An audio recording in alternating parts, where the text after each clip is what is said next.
Well, my sister once described me as a whirling dervish, which I think was like the most hilarious. First of all, like, it's a hilarious piece of language, right? Like, I feel like a whirling dervish, who even says that anymore? And I feel like there's something about... Is that like old British? Yeah, like, what even is that from? It's very old British. She went to University of St. Andrews, so she has this kind of maybe like some Britishisms, but so they would say I'm passionate.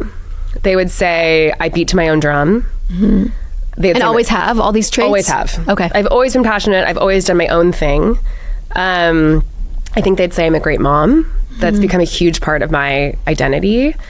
And I think those are the three things they would say. Okay. And what about weaknesses? What's like the one thing they would say you struggle with? I would say,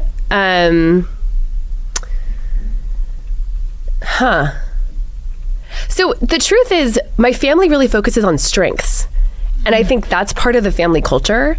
And that's part of my work culture. That's part of how I talk to founders. I really encourage people to focus on where you're exceptional and doubling down on that, as opposed to worrying about your weaknesses. Totally. So I would say my weaknesses are, I'm not a lone wolf, right? I'm a collaborator. Doing anything in isolation does not work for me. And I've learned that.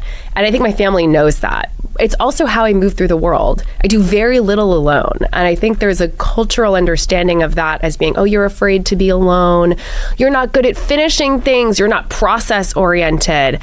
Actually, I'm just someone who thrives in collaboration. I thrive in community.